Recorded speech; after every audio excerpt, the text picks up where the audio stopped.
Graças a Deus. Bom, abra sua Bíblia em Isaías, capítulo de número 6. Isaías, livro da Antiga Aliança, do Antigo Testamento. Isaías, capítulo de número 6. E como é costume, se você for achando, pode ficar de pé para nós fazermos a primeira leitura. Isaías, capítulo 6, nós vamos ler do verso 1 ao 8.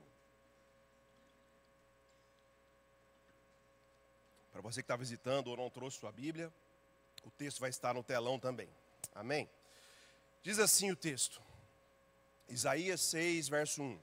No ano em que morreu o rei Uzias, eu vi o Senhor assentado num alto trono e exaltado.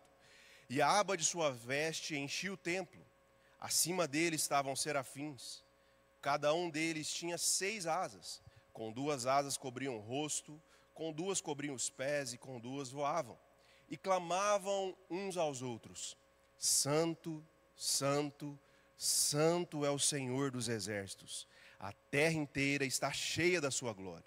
Ao som das suas vozes, os batentes das portas tremeram, e o templo ficou cheio de fumaça.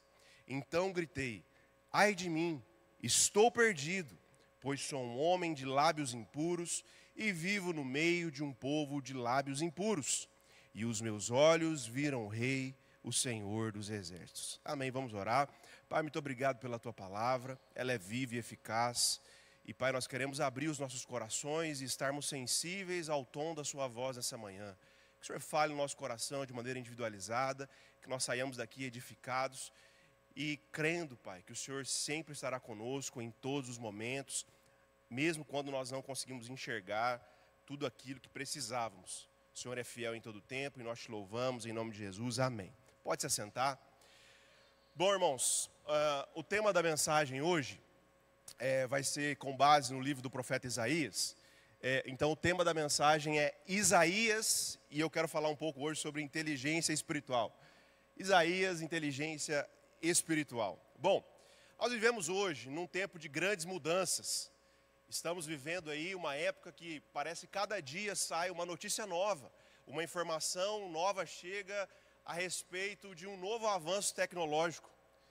E especialmente no último ano, nós tivemos aí o maior contato, embora não iniciou no último ano, mas no último ano nós tivemos o contato com um novo termo, né, que são as IAs, tem até uma referência ali no slide, que são as inteligências artificiais. Então, alguns já estão dizendo que nós estamos vivendo como uma espécie de uma próxima revolução industrial, muito mais ampla que as revoluções industriais. Tamanhas são as mudanças que as inteligências artificiais estão trazendo para a sociedade. Certamente você já deve ter usado alguma delas, não é isso? Usou o ChatGPT, usou para fazer fotinha da sua família, né?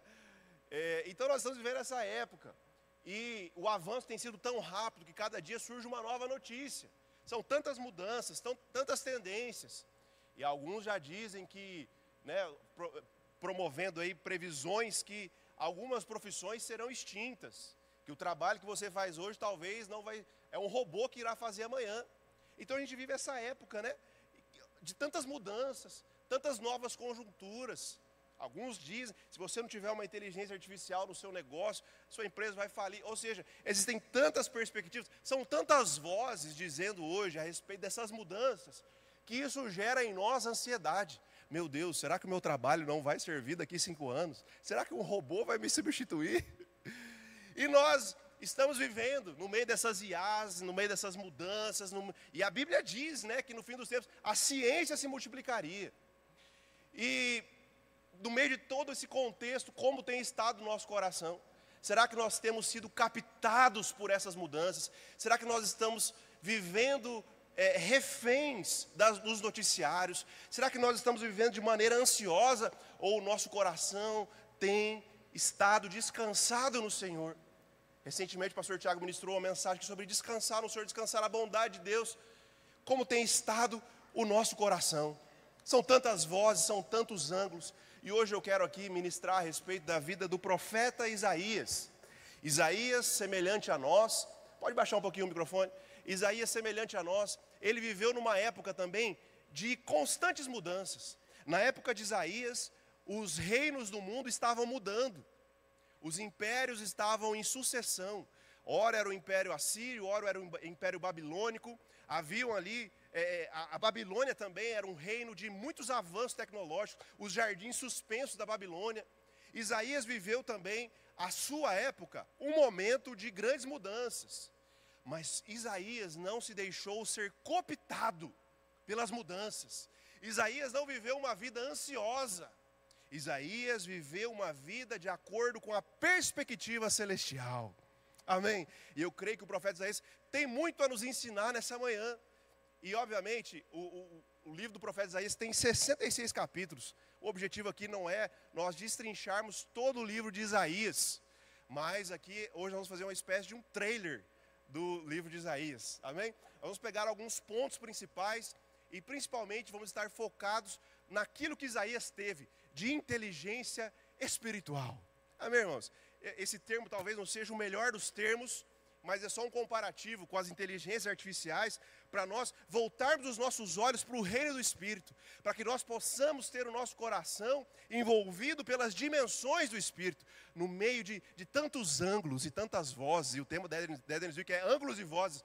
Isaías viveu segundo a ótica celestial, segundo o ângulo celestial, e eu creio que o Senhor te trouxe aqui essa manhã para falar: meu filho, volte os seus olhos para mim, porque eu tenho caminho de paz, caminhos onde você não vai ser corroído pelas incertezas e pela ansiedade. Bom, irmãos, Isaías, o nome Isaías significa julgamento.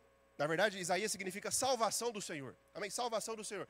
E o livro do profeta Isaías, ele é um livro que aponta para julgamento e salvação. Então, naquele contexto, Isaías estava ali profetizando. Ele foi um dos profetas maiores. Recentemente o pastor Henrique ministrou sobre os profetas menores. Isaías foi um dos profetas maiores, escreveu 66 capítulos. E ele estava ali apontando para julgamento e salvação, tanto para um contexto imediato, quanto também para um contexto futuro. E a Bíblia nos diz que Isaías, ele era filho de Amós. E Isaías também, ele era casado.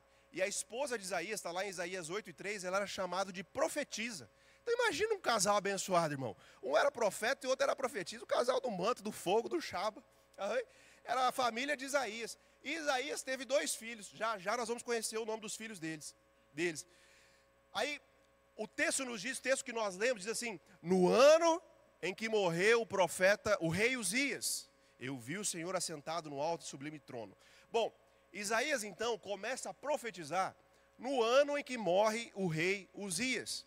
E ele profetiza durante os reinados de Jotão, Acás e Ezequias. Então ele profetiza por volta do ano de 739 a 686 a.C. Então Isaías profetizou por volta de 50 anos. Pastor, estou servindo a igreja há 5 anos, voluntariado, já estou cansado. Isaías profetizou 50 anos, irmão. Amém? 50 anos. E, de acordo com algumas tradições judaicas, Isaías era primo de Uzias, que era o rei que quando ele começou a profetizar. Mas isso é apenas uma tradição judaica, a gente não encontra amparo bíblico, só a título de informação. Fato é que Isaías profetiza durante 50 anos. E Isaías, irmão, não profetizou de maneira distante do seu povo. Isaías, ele se envolveu no processo que o Senhor estava comunicando a mensagem para Israel. A Bíblia diz para nós que, num desses fatos, que Isaías se envolveu tanto, que ele andou 3 anos nu dentro de Israel. Olha o que diz o texto de Isaías 20, verso 3, diz assim: disse então o Senhor, assim como o meu servo Isaías andou nu e descalço durante 3 anos, como sinal de advertência contra o Egito e contra a Etiópia. Então o que está acontecendo aqui? A Síria, que era o império mais ali suntuoso da época, estava ameaçando Israel. E o reino de Judá, onde Isaías profetizou. E o que acontece? A Síria já havia derrotado o Egito. E Deus então ordena para que Isaías ande 3 anos nu, para anunciar que se Israel não se arrependesse, eles ficariam desolados, despidos, assim como o Egito ficou diante da Síria. Então Isaías, irmão, ele encarnou a mensagem. Ele viveu a mensagem na pele. Isaías não estava alheio, não estava distante. Inclusive, Isaías colocou no negócio a sua família. Vimos que a esposa dele era do chaba, era profetisa. E os filhos, Isaías colocou o nome dos filhos dele relacionado ao seu chamado. Isaías 7,3 fala do primeiro filho, que era Sear Jazube, que significa um resto voltará, apontando para o retorno do cativeiro babilônico. O outro filho se chamava Maher Shaal Haas Bas, que maravilha, significa o rápido saque, avisando que os assírios poderiam vir sobre Israel e sobre Judá. Então, Isaías se envolveu tanto no processo, que ele coloca o nome dos filhos dele, relacionados ao chamado que Deus estava com a sua mensagem profética. A pessoa colocar o nome do seu filho de inspiração, de Édenes, foi mais ou menos isso que Isaías fez. Isaías se envolveu no processo, envolveu a família dele, Isaías envolveu a reputação dele. Isaías andou 3 anos pelado. Esse é o nível do envolvimento de Isaías. E como você acha que terminou a vida de Isaías? Você pode falar assim, rapaz, eu acho que esse Isaías aí, ele era um voluntário muito melhor que eu. Eu não coloquei nem o adesivo da igreja no carro ainda, Isaías botou o nome dos filhos. Isaías, como terminou a história de Isaías? A tradição diz que Manassés, que foi o rei, o último rei, né? Após o rei Ezequias, foi o sucessor do rei Ezequias. Diz a tradição que Manassés matou Isaías cerrado ao meio. Hebreus 11:37 fala a respeito de homens que foram cerrados ao meio, né? Embora a gente não possa afirmar isso com certeza, é uma tradição. Nós podemos também olhar para uma outra perspectiva. Qual foi o resultado da profecia de Isaías? Você pode pensar assim, pastor, eu acho que Isaías, desse nível de profeta aí, a família envolvida, a esposa envolvida, os filhos envolvidos, andou, esse rapaz, com certeza deu resultado. O povo se arrependeu e o povo se voltou para o Senhor, não é possível. E qual foi o resultado da profecia de Isaías, gente? O povo não se arrependeu. Isaías se levanta para apontar um julgamento, porque Israel vivia em desobediência, apontando que viriam nações estrangeiras, especialmente no reino de Judá, e o povo não se arrepende. Primeiro ponto que eu aprendo com Isaías é que Isaías não se moveu por resultados. Eu quero te fazer uma pergunta, irmão. Você já se envolveu em algum projeto que você colocou o seu coração, que você colocou a sua alma, que você dedicou o seu tempo, que você colocou recurso do próprio bolso, que você envolveu o tempo com a família? Talvez a família não estava diretamente, mas para você se envolver num projeto, a família tem que ficar em casa, ou seja, você está distante da família. Você já participou de algum projeto, de alguma empreitada? Você já colocou algum sonho em movimento? Você já se dedicou ao seu chamado? E aos olhos naturais, na perspectiva natural, isso ainda não deu resultado. Ou já se findou e não deu resultado. E talvez você esteja hoje contabilizando. Espera aí, será que o meu esforço valeu a pena? Eu não fui reconhecido, ninguém bateu palma para mim, ninguém me aplaudiu, meu nome não foi citado, não cheguei no resultado esperado, a minha empresa não faturou o que era esperado. Eu não almejei aquele concurso, não consegui aquele concurso que eu buscava, aquela vaga que eu buscava. Talvez hoje, diante da ausência de resultados aparentes, você esteja pensando, eu vou parar, eu não vou continuar. Mas aqui nós percebemos que a vida de Isaías não era pautada por resultados. Isaías não se moveu por resultados, mas ele se moveu perante a obediência ao Senhor. E sabe, irmãos, muitas recompensas nossas, nós não fazemos para receber recompensa, mas muito do fruto de ações, de projetos e sonhos que nós nos envolvemos, não estão desapercebidos aos olhos do Senhor, talvez aos olhos dos homens, mas aos olhos do Senhor jamais. Um dia poderemos ouvir, bem fizeste, servo bom e fiel, entra para o gozo do teu Senhor. Isaías não se movia por resultados. Então, irmão, continue trabalhando, continue crendo, continue orando, continue confessando, declarando na sua casa, continue crendo na transformação da sua casa, dos seus filhos, da sua família. Continue, mesmo na ausência de resultados aparentes. Gálatas 6:9. E não nos cansemos de fazer o bem, pois no tempo próprio colheremos se não desanimarmos. Eu creio que o Senhor te trouxe aqui essa manhã para renovar suas forças, para renovar o seu ânimo, para que você possa colocar os olhos na perspectiva dos céus e não na perspectiva terrena. Aleluia! No meio de tantos ângulos e tantas vozes, hoje o Senhor nos convida para observarmos segundo a ótica celestial. Vale a pena continuar sendo fiel de acordo com a ótica dos céus. Aleluia! Então, o primeiro aprendizado de Isaías. Se você quer viver, de acordo com essa perspectiva espiritual, não se mova por resultados. Segundo ponto. Vamos entender um pouco do contexto de Isaías. Como eu disse, não tem como a gente ler todos os capítulos. Daria aí inúmeras pregações. Mas vamos pegar um contexto geral. Bom, Isaías profetiza durante o período do reino dividido. O que é isso, pastor? A nação de Israel tinha 12 tribos. O primeiro rei de Israel foi Saul, por volta do ano de 1030. E aí depois vem Saul, Davi e Salomão, cada um deles reina 40 anos. E por volta do ano de 930, o reino se divide em duas partes. Reino do norte, reino do sul, reino do norte com 10 tribos, reino do sul com 2 tribos, reino do norte capital Samaria, reino do sul capital Jerusalém. E Isaías profetiza exatamente nessa divisão dos reinos, e ele profetiza no reino do sul para as 2 tribos de Judá e especialmente para a cidade de Jerusalém.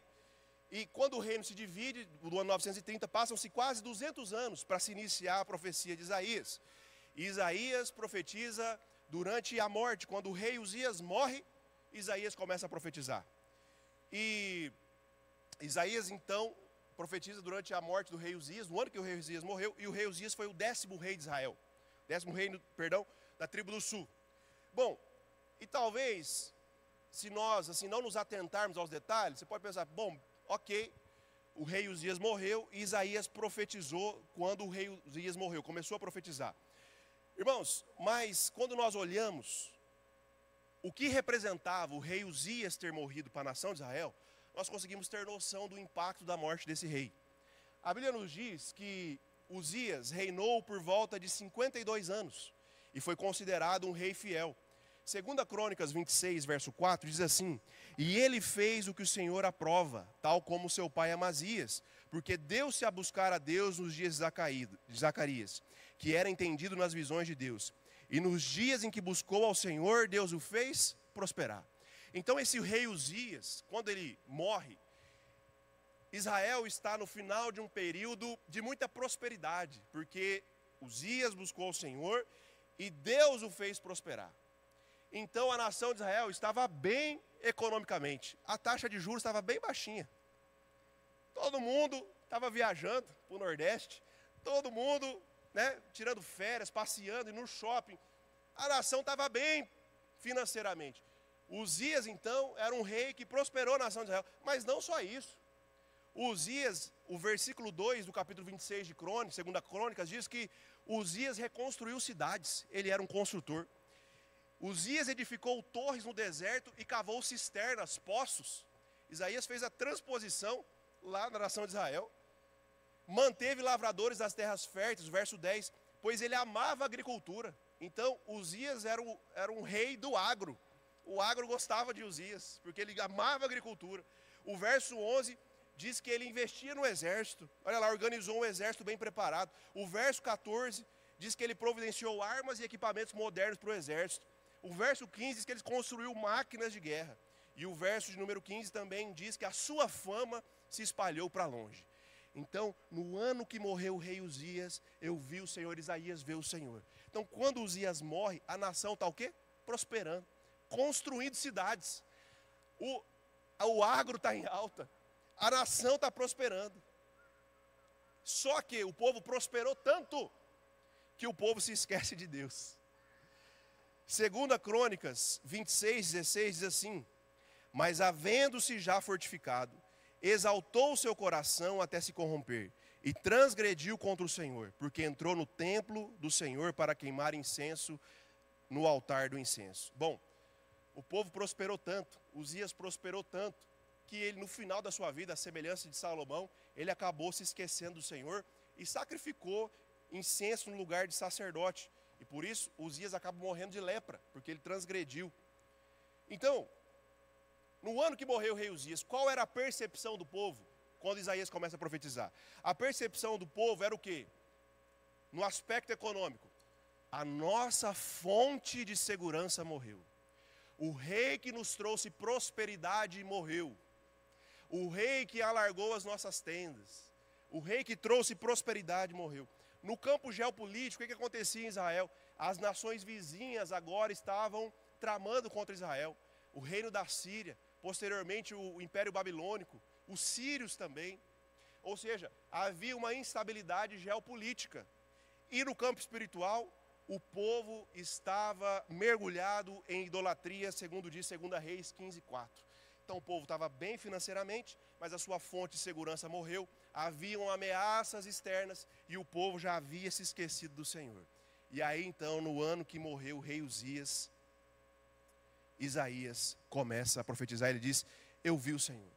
Então no ano que morre o rei Uzias, haviam diferentes ângulos, diferentes vozes, diferentes tensões. Talvez a preocupação se assemelhe aos nossos dias. Como será daqui 5 anos? Tantas coisas estão mudando, existem tantas novidades. Como vai ser a minha vida? Como vai ser a minha família? Como vai ser o meu trabalho daqui 5 anos? Aquilo que eu me assegurava, que era uma fonte de recurso seguro para mim, parece que daqui 5 anos não vai ser mais. Então havia essa instabilidade, havia tantos ângulos e tantas vozes. E a pergunta hoje é: quais são as vozes que estão ao seu redor hoje? Quais são os ângulos que você está percebendo e ficando preocupado, ansioso? Quais são as lentes que você tem enxergado a sua história, os seus próximos dias? Mas o texto nos diz que mesmo diante de um cenário de insegurança, Isaías capítulo 6 que nós vemos, no ano que morreu o rei Uzias, no meio de turbulências, no meio de incertezas, no meio de tantas conjunturas, no meio de tantos ângulos e tantas vozes, no ano que morreu o rei Uzias, eu vi o Senhor assentado num alto e sublime trono. Não importa a circunstância, não importa a adversidade, não importa como estão as situações, as conjunturas ao nosso redor, o Senhor permanece no trono. Ele permanece, Ele não está alheio à sua história, Ele não está alheio aos seus dias, Ele permanece no trono. Isaías voltou os seus olhos para o Senhor e viu o Senhor assentado num alto e sublime trono. Quem sabe hoje não é amanhã de nós fazermos como Isaías, de voltarmos os nossos olhos para Cristo, de voltarmos os nossos olhos para aquele que é um Pai bondoso, de voltarmos os nossos olhos, porque o Senhor continua no trono. Ele não está alheio à sua história, não está alheio aos seus dias, não está alheio ao que está acontecendo nos nossos dias. Ele continua soberano sobre o trono. Aleluia! E aí Isaías vê o Senhor no alto e sublime trono, e ele ouve uma voz, e a voz diz: a quem enviarei? Quem há de ir por nós? No meio de um problema daquele jeito, no meio de uma instabilidade daquela, Deus teve a coragem de perguntar: quem enviarei? Muitas vezes, né, a gente espera que o nosso chamado, para que a gente possa começar a servir, se doar pelas pessoas, tem que estar tudo, o alinhamento dos astros. A gente tem que estar bem financeiramente, os filhos têm que estar saudáveis, tem que estar tudo em paz em casa. Aí sim, mas não, Deus parece que no meio do caos, Deus pergunta: com quem eu posso contar aqui no meio dessa bagunça? Com quem eu posso contar? Sabe por quê, irmãos? Deus, a sabedoria divina, né? Se a gente responde o chamado só quando está tudo alinhadinho, a gente pode se assegurar e falar assim, e sermos presunçosos, e falar: pois é, eu consegui cumprir o que Deus me pediu, porque eu estou ganhando bem, as crianças estão saudáveis, os filhos estão casando, a empresa está prosperando. Aí você pode cair no risco da presunção. Deus faz questão de nos chamar no meio das nossas instabilidades. Deus faz questão de nos convidar para trilharmos a jornada de um chamado, de um propósito, no meio de vulnerabilidades, no meio das nossas insuficiências, para que quando o chamado aflorar, a gente só possa olhar para dentro e falar assim: isso aqui só pode ter sido a mão de Deus, porque sozinho eu não era capaz, sozinho eu não tinha condições, isso aqui só pode ter sido a mão do Senhor em meu favor. E o Senhor está perguntando nessa manhã: a quem enviarei? Quem irá por nós? Ah, pastor, não, calma mais um aninho aí. Isaías, diante da glória de Deus, ele responde esse chamado. Ele diz o quê? Eis-me aqui, Senhor, envia-me a mim. Eis-me aqui, Senhor, envia-me a mim. Aleluia, aleluia, aleluia. Isaías não se deixou ficar sequestrado pelas vulnerabilidades, pelas incertezas. Isaías disse, eis-me aqui, Senhor. Tem um hino da harpa muito antigo que diz, se Cristo comigo vai, eu irei, e não temerei, comigo vai. É grato servir a Jesus, levar a cruz. Se Cristo comigo vai, eu irei. Quem conhece aí? Quem conhece? Quem conhece? Olha aí os irmãos aí da harpa aí, ó. Depois nós cantamos a mais moderna. Isaías, então, o segundo ponto que nós aprendemos com Isaías é o quê? Que Isaías se tornou resposta. Não tinha as condições ideais. Havia incertezas. Isaías disse, eis-me aqui. Isaías se tornou resposta. Quem sabe, no meio dos cenários adversos, dos cenários de tantas inconstâncias, de incongruências, quem sabe no meio de um cenário, às vezes tão avesso, o Senhor não quer te enviar no meio desse cenário como uma resposta. Pastor, você não sabe como está lá em casa a situação. Quem sabe o Senhor está perguntando, será que eu posso enviar você para dentro da sua casa? Será que eu posso enviar você para ser o intercessor do seu esposo, da sua esposa, dos seus filhos, das noras, dos genros, dos parentes? Será que eu posso enviar você para dentro da sua própria casa, para ser uma resposta no meio do cenário que está lá atual? Não, pastor, meu trabalho está tudo complicado. Pensa no chefe bom que eu tenho, só que não. Quem sabe o Senhor está te convidando para ser uma resposta. A quem enviarei? Todo cenário de caos, a nossa tendência natural é a gente apontar o dedo, né? Mas Isaías diz, eis-me aqui, Senhor, envia-me a mim. Envia-me a mim.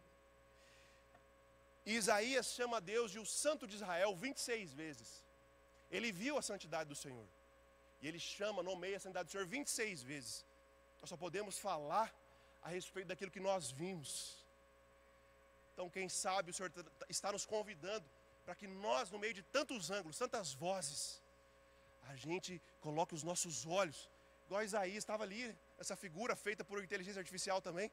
Isaías estava ali, no meio de tantas informações, notebook, WhatsApp, caiu no meio da correria do dia a dia. Mas enquanto ele caiu, em vez de olhar para baixo, ele volta os olhos para Cristo. Tudo fala, irmão, a arte também fala, a arte também prega. Amém, querido? Então, são 6 pontos que nós vamos ver hoje. Primeiro ponto, Isaías não se moveu por resultados. Segundo, Isaías se tornou resposta. Agora, terceiro, Isaías era uma voz para o seu tempo. O livro de Isaías tem 66 capítulos. A Bíblia tem também 66 livros. É o mesmo número, né? O livro de Isaías é conhecido como o Evangelho segundo Isaías. Por quê? A primeira parte do livro de Isaías, do 1 a 39, que é a parte do julgamento, tem 39 capítulos. O Antigo Testamento tem 39 livros.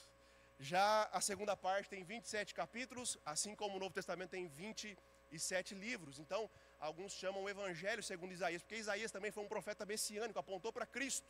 Então, o livro de Isaías é quase um compilado da história, né? De um povo que sofreu julgamento, que não se arrependeu, mas posteriormente veio o Salvador. Bom, fato é, irmãos, que Isaías se tornou uma resposta para o seu tempo. Por quê? O livro de Isaías, compreende 3 grandes períodos da história de Israel. O período pré-exílico. O que é o exílio? Foi o tempo que o reino de Judá ficou 70 anos no cativeiro babilônico. Então Isaías profetiza antes do povo ir para o cativeiro. Isaías profetiza durante o cativeiro babilônico. E Isaías profetiza também o quê? Pós-cativeiro babilônico. Ele profetiza durante os 3 períodos mais importantes da história de Israel. Pré-exílio, no exílio e pós-exílio. Isaías sabia ler o seu tempo, obviamente inspirado por Deus, mas ele leu o seu tempo e profetizou para os 3 períodos da história de Israel. Isaías era uma voz para o seu tempo. Bom, como a tradição acredita que Isaías morreu durante o reinado de Manassés e o cativeiro veio depois, alguns vão dizer que o livro de Isaías foi escrito por mais de um autor, né? Porque ele não poderia estar presente lá no cativeiro babilônico se ele morreu antes. Então essa é uma possibilidade. Existe uma outra possibilidade também, que o próprio Isaías, né, escreveu, profetizou, porque ele teve revelações tão precisas de Deus, que era como se ele estivesse lá no cativeiro babilônico. São possibilidades, mas não é o cerne da mensagem. Fato é que esse livro de Isaías, o livro do profeta Isaías, foi uma voz para o seu tempo. Quem escreveu ali, seja Isaías um autor único ou não, escreveu inspirado pelo Espírito para o tempo que estavam vivendo. Então, no tempo de instabilidade, Isaías tinha uma resposta dos céus para dar para o tempo de estabilidade, que é o período pré-exílico. No meio do exílio babilônico, o livro de Isaías também tinha uma mensagem inspirada por Deus. No meio, depois do cativeiro, também havia uma mensagem inspirada por Deus. Ontem eu encontrei um casal, e ele falou assim, olha, eu tô com receio de ter filho, não sei como que vai ser. Um jovem casal, né? Eu falei, fica calmo. Haverá sabedoria, haverá palavra de Deus para você conduzir a sua casa quando vierem os filhos. Existe graça e favor e inspiração divina para cada fase da nossa vida. Para os jovens que estão, né, solteiros, existe. Depois, namoro, noivado, casamento. Para os primeiros filhos, existe graça de Deus, existe palavra dos céus, existe graça sobre graça. Para os filhos maiores, para os irmãos que estão vivendo uma fase diferente da vida, existe uma palavra dos céus também, uma direção de Deus para essa estação da vida, para quando os filhos forem embora de casa, a síndrome do ninho vazio se avizinhar. Existe graça de Deus também para esses dias. Quando os netos chegarem, existe favor, existe palavra dos céus. Porque o Senhor não nos assiste somente no dia da nossa conversão, Ele está conosco em todas as temporadas. Isaías profetizou pré-exílico, no exílio e pós-exílio. Não importa qual seja a estação que você esteja vivendo, não importa o que esteja ao seu redor, sempre existirá a palavra de Deus e direção dos céus para a estação que você está atravessando. Aleluia. Nosso Deus não nos abandona, Ele é um Deus bondoso que está conosco em todos os momentos. Então, o terceiro ponto é que Isaías era uma voz para o seu tempo. Você pode ser uma voz para o seu tempo. Para o tempo se chamado hoje. Para o tempo que você está vivendo hoje. Você pode ser uma resposta para o tempo que você está vivendo hoje. Não importa qual seja ele, qual seja a estação da vida. Você pode florescer e frutificar na presença do Senhor. Amém, queridos? Graças a Deus. Então, Isaías, ele era uma voz para o seu tempo. Então, vimos o quê? Que Isaías não se moveu por resultados. Isaías se tornou resposta. E terceiro, Isaías era uma voz para o seu tempo. São 6, vem comigo. Estamos no meio. Quarto ponto, eu gostaria de ler Isaías capítulo 40, verso número 27, quero convidar a igreja para ler junto. Isaías 40, verso de número 27.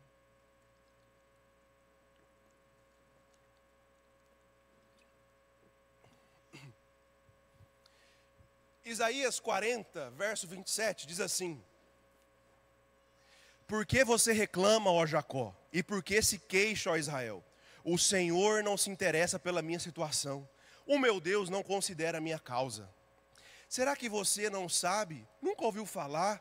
O Senhor é o Deus eterno, o Criador de toda a terra. E Ele não se cansa, nem fica exausto. Sua sabedoria é insondável. Ele fortalece ao cansado e dá grande vigor ao que está sem forças. Até os jovens se cansam e ficam exaustos, e os moços tropeçam e caem. Mas aqueles que esperam no Senhor renovam as suas forças, voam bem alto como águias, correm e não ficam exaustos, andam e não se cansam. Aqui então, o que está acontecendo? O contexto dessa mensagem é justamente agora no exílio. Havia uma palavra para o exílio também. E o que estava acontecendo aqui, conforme nós lemos, o povo estava questionando. Eu estou aqui no meio desse cativeiro babilônico. Deus se esqueceu de mim. Por que é que eu estou vivendo isso? Por que é que essa situação aconteceu? Por que é que eu estou vivendo no meio desse enredo? O povo estava questionando a Deus. Será que Deus se esqueceu de mim? Talvez hoje essa seja não abertamente declarada, mas talvez possa ser uma inquietação do seu coração. Talvez uma leve dúvida. Será que o Senhor se esqueceu de mim?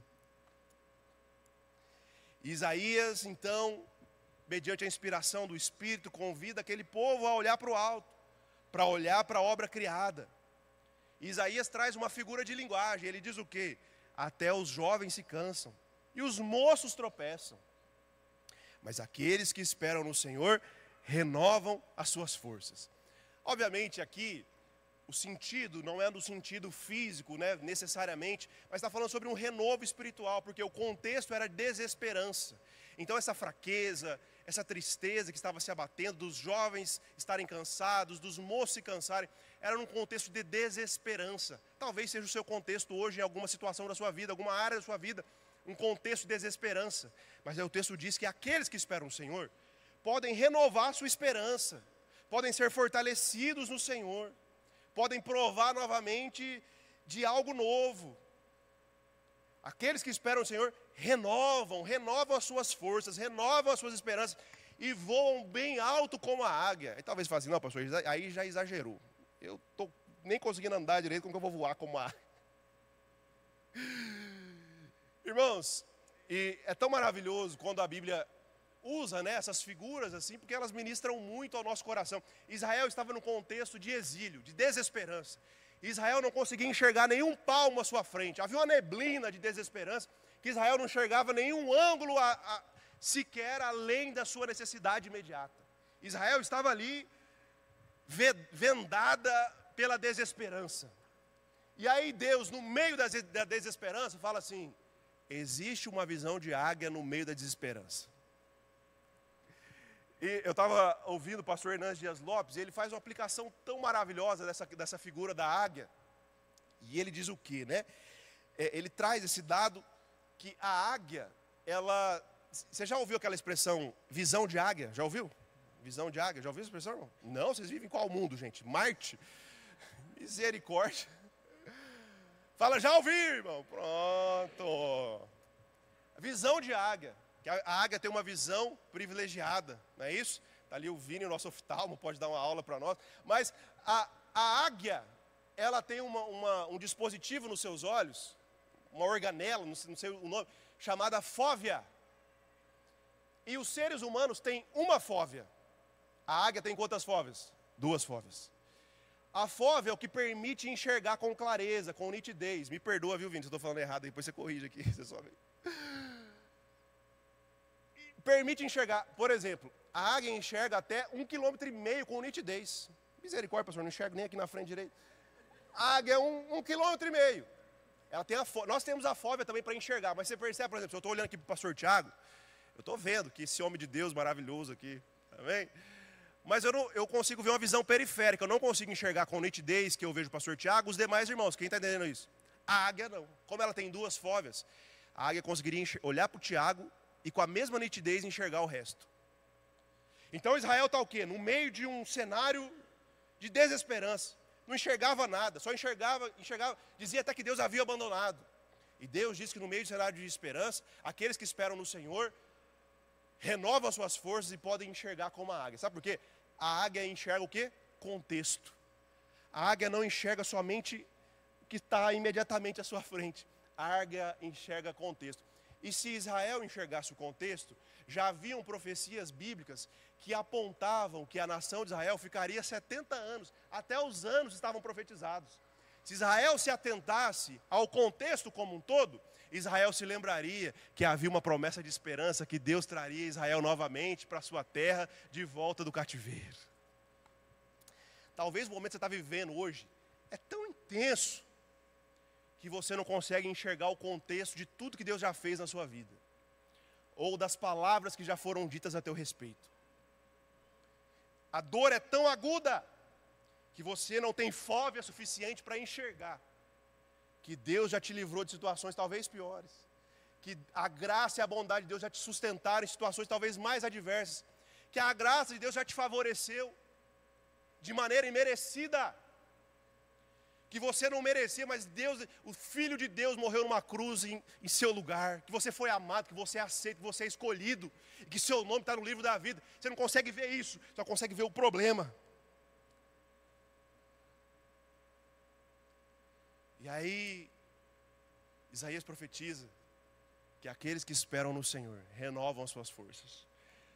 Quem sabe hoje o renovo do Senhor não esteja em você fazer como Lamentações Jeremias 3:21 diz: eu quero trazer à memória aquilo que me dá esperança. Eu quero me lembrar de tantas bênçãos que o Senhor já derramou sobre a minha vida. Eu quero me lembrar que o Senhor me salvou. Eu quero me lembrar que eu não era digno de ser chamado filho de Deus. Eu quero me lembrar que eu era um miserável, um pecador, mas a graça de Deus me alcançou. Eu quero me lembrar que Deus já derramou bênçãos, favores. Deus já me curou, Deus já me salvou. Deus já me deu tantas coisas. Deus me deu uma família, Deus me deu uma comunidade para pertencer. Deus até me fez casar, aleluia.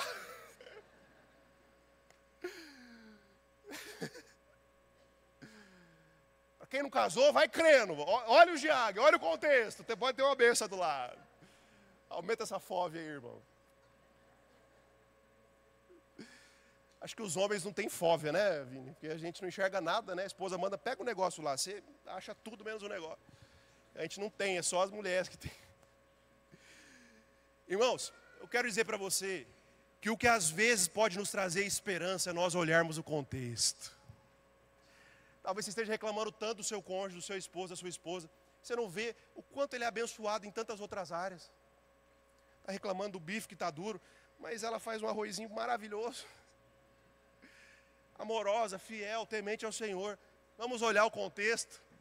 Não cutuca o seu irmão não agora, não cutuca o marido não. Mas vamos olhar o contexto.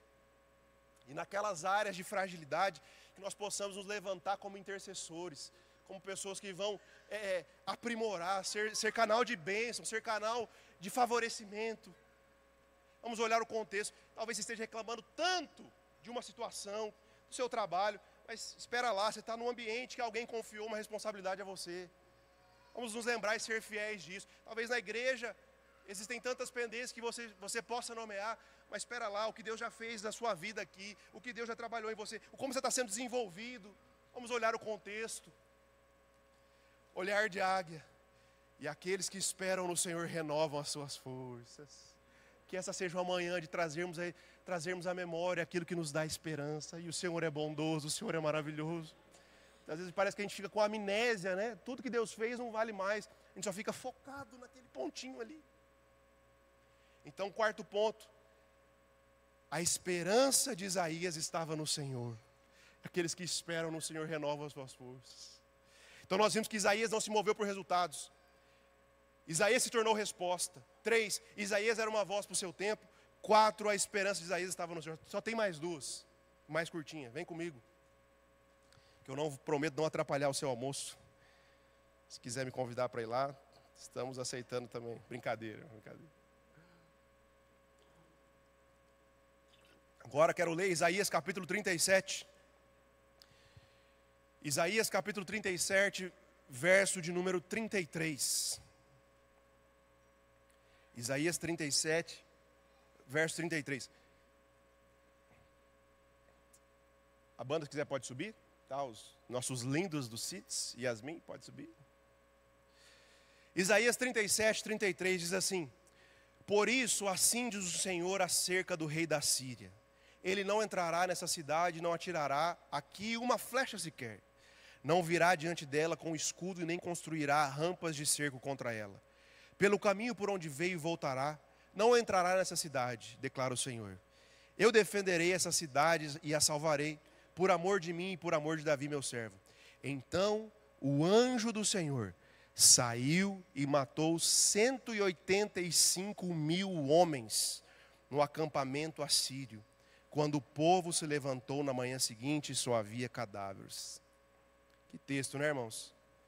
Mas aqui nós estamos num contexto que a nação de Israel estava sendo ameaçada pelo Império Assírio, que já havia derrotado o reino do norte, as 10 tribos, e agora estava procurando derrotar o reino do sul e suas 2 tribos. E o rei Ezequias aqui estava muito preocupado, porque o Império Assírio era o império mais poderoso da época, era o império que tinha mais soldados, que tinha mais armamentos. Eles tinham o caça B2, tinham todos, os irmãos estão sabendo das notícias, né? Estão percebendo. Era o império mais suntuoso da época. E o rei Ezequias, na época aqui, estava com muito medo. Trazendo um paralelo de maneira bem simples. Talvez hoje você também ao olhar para o contexto ao seu redor, você possa se ver impotente, você possa se ver fragilizado, você possa se ver incapaz de reagir. Quem sabe você se vê hoje paralisado com receio, porque as pressões, o contexto, ele é tão maior que você não encontra força para levantar. E graças a Deus que nós podemos ter diversos instrumentos que podemos recorrer aos amigos, recorrer à igreja, recorrer a bons profissionais que podem nos ajudar em momentos assim. Mas nós também não podemos nos esquecer, irmãos, de que existe um componente tão maravilhoso e essencial para a vida do cristão, que é em momentos assim nós também nos lembrarmos que existe um Deus que é por nós, de um Deus que diz que o poder dele se aperfeiçoa na nossa fraqueza, de um Deus que não se esquece de nós, de um Deus que está conosco, e que o seu poder é maior do que qualquer circunstância que nos rodeie. E Isaías aqui então, ele conseguiu no meio disso tudo, enxergar a perspectiva dos céus. O rei Ezequias não estava vendo, mas Isaías, devido à sua sensibilidade espiritual, talvez o melhor termo ali seja nem inteligência espiritual, mas sensibilidade espiritual. O rei Ezequias estava enxergando por um ângulo só, enxergando pelo ângulo da impossibilidade, ouvindo as vozes da incapacidade.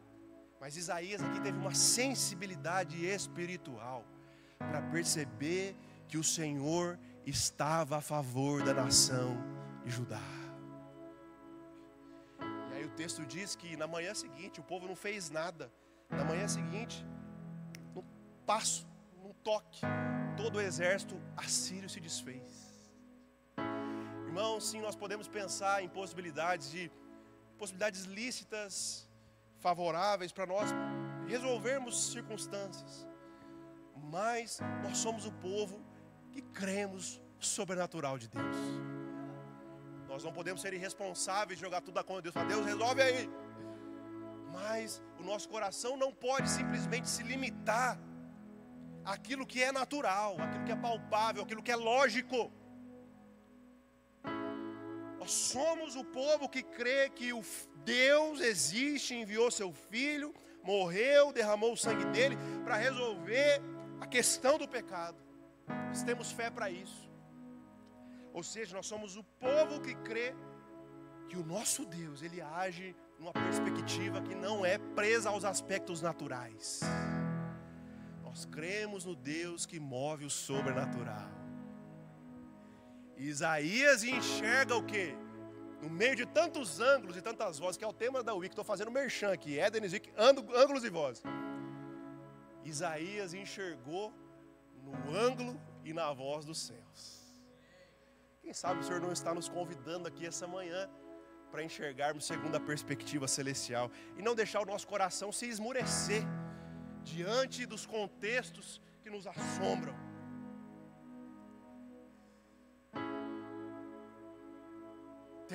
Tem uma canção que diz: temer por quê, se eu estou guardado por aquele que nunca perdeu batalhas.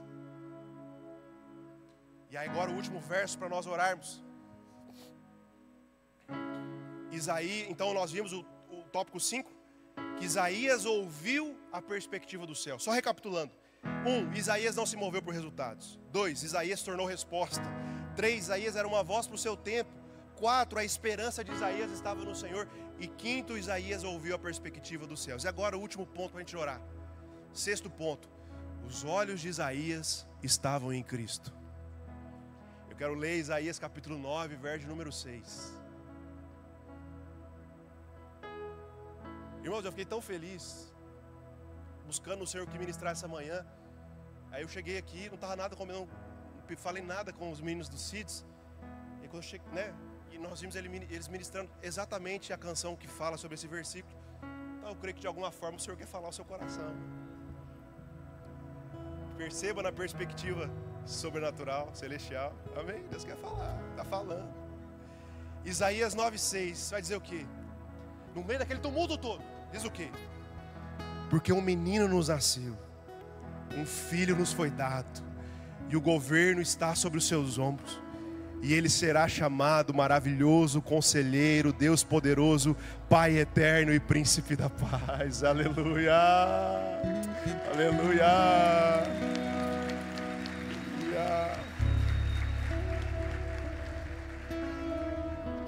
Isaías aqui viveu ali por volta do ano 700, quase 700 anos antes de Cristo morrer, de Cristo nascer, perdão. Isaías tem um vislumbre no meio daquele caos, no meio daquela situação turbulenta, no meio de tantas mudanças, tantas tecnologias surgindo, jardins suspensos, incertezas, é reino que vem para lá, tantas mudanças.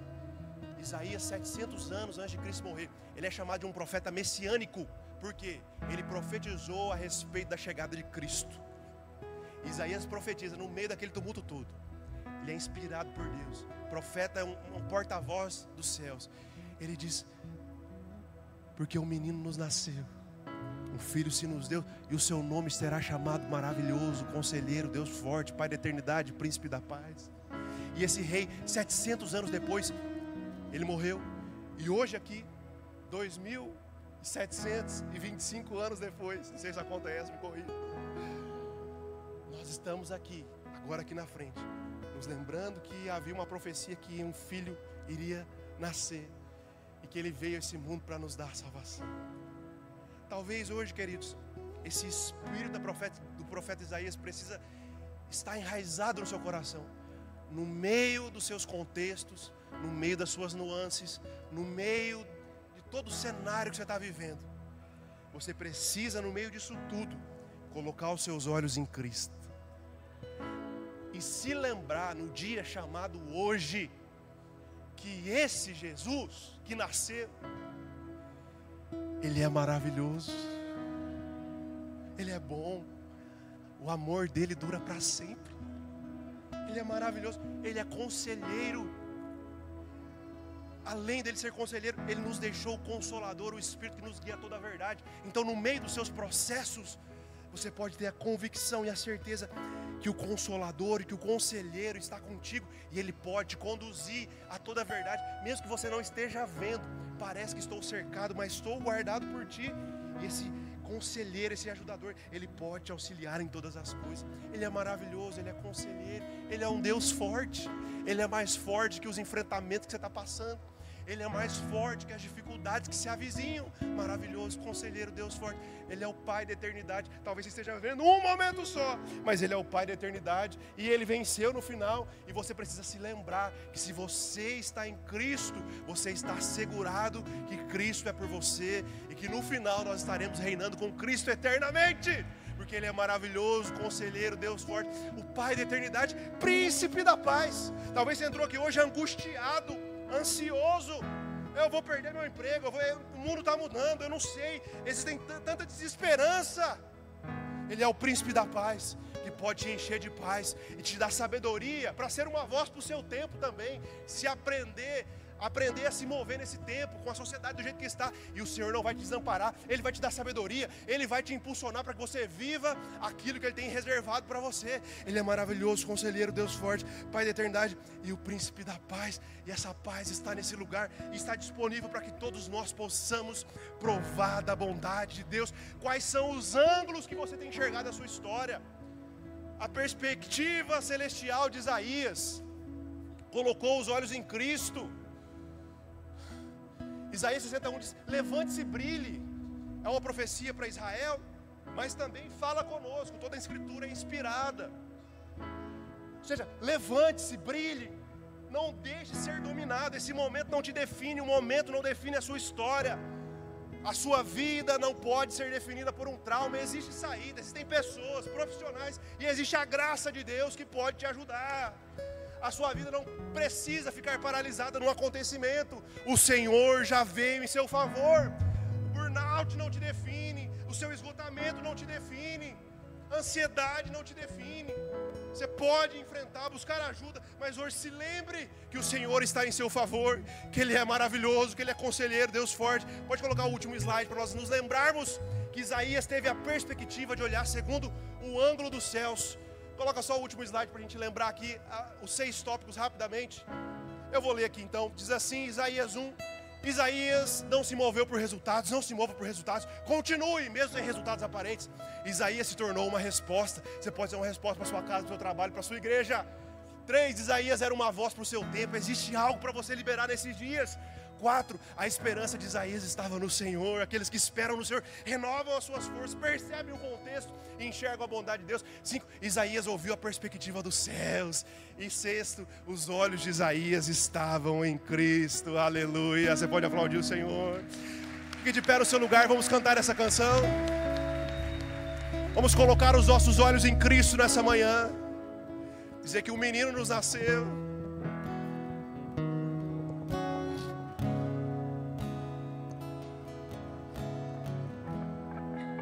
Menino nasceu como um filho, se nos deu. Ele é o próprio Deus e vive em mim. Debaixo de suas asas eu me escondi.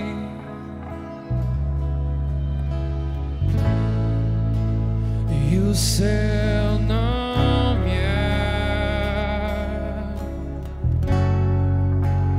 maravilhoso. Glória ao príncipe da paz. Vamos cantar O Menino nos Nasceu de novo. Do início, o menino. Menino nasceu como um filho, se nos deu. Ele é o próprio Deus e vive em mim, debaixo de suas asas. Vamos declarar o nome dele essa manhã, que ele é maravilhoso. E o seu nome é maravilhoso. Glória ao príncipe da paz. Vamos ver, eles digam O céu começa a se abrir, toda a terra se dobrou a ti.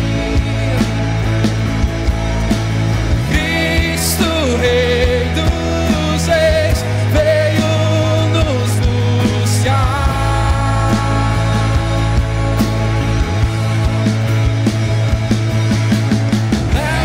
Leva-nos em tuas mãos, pelas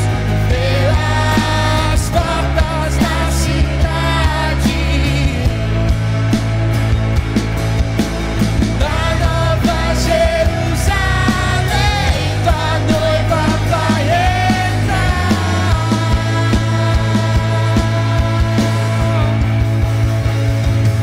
O céu começa a se abrir, toda a terra se dobrou a ti. Cristo, Rei dos Reis, veio nos buscar.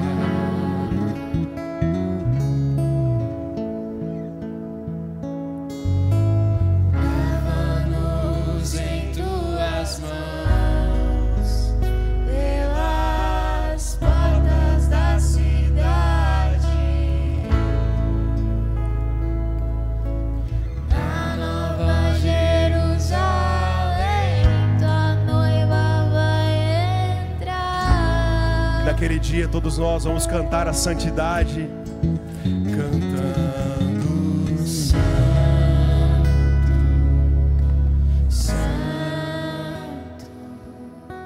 Santo é o Senhor. Cantamos Santo, Santo,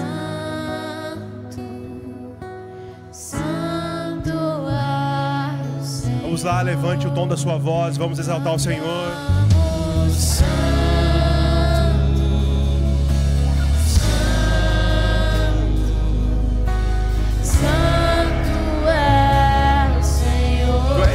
Senhor, Tu és digno, Jesus. No meio dos nossos cenários, Tu és digno. No meio dos nossos enfrentamentos, vamos continuar cantando que Ele é santo. No meio de tantas vozes, no meio de tantas notícias, tantas incertezas, o Senhor permanece santo. Os céus começam a se abrir, vamos. O céu começa a se abrir, toda a terra se dobrou a Ti. Um dia Ele irá nos buscar. Cristo Rei.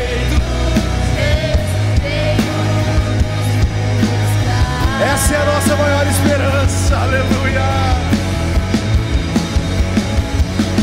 Leva-nos em Tuas mãos, pelas portas da cidade,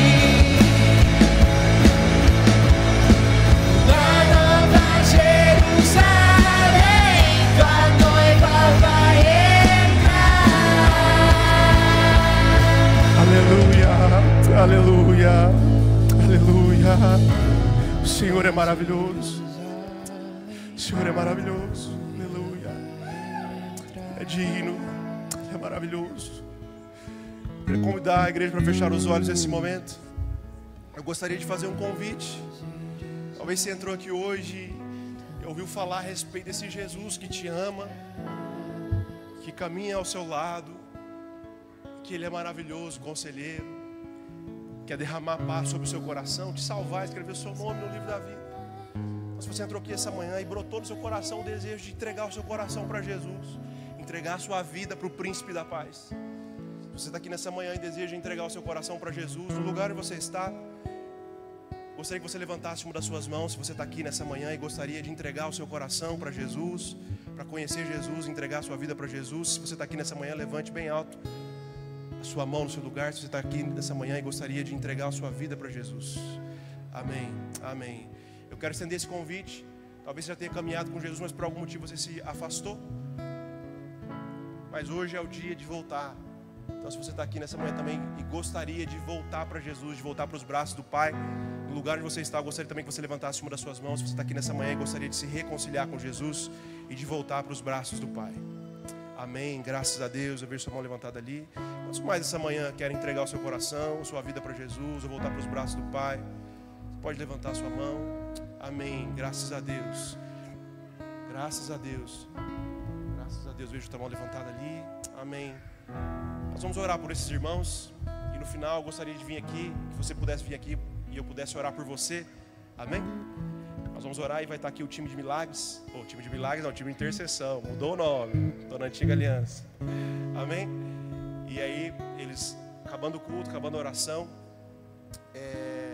você pode vir aqui, se você entrou com algum tipo de dor ou enfermidade, que eles vão orar por você. Amém? Vou chamar o pastor Tiago para orar aqui, para ele encerrar o culto. Assim que ele falar amém, o culto está encerrado. Não sai sem dar um abraço no seu irmão. E você que levantou a sua mão, vou estar te esperando aqui na frente. Amém? Amém, glória a Deus. Quantos foram edificados aí nessa manhã? Aleluia, vamos orar juntos então. Senhor, muito obrigado, Pai, por Tua graça que nos sustenta, Senhor, pela Tua palavra que nos alimenta e nos direciona. Obrigado, Senhor, por Tua igreja, por fazermos parte, Senhor, dessa comunidade. E que cada um, Senhor, vá em paz, em segurança para os seus lares, que suas famílias, Senhor, vivam a abundância da Tua paz, do Teu amor, em nome de Jesus. Amém. Você pode aí aplaudir o Senhor no seu lugar. Aleluia. Dê um abraço nos seus irmãos. Abrace pelo menos umas 5 pessoas aí. Vá na paz do Senhor. Amém.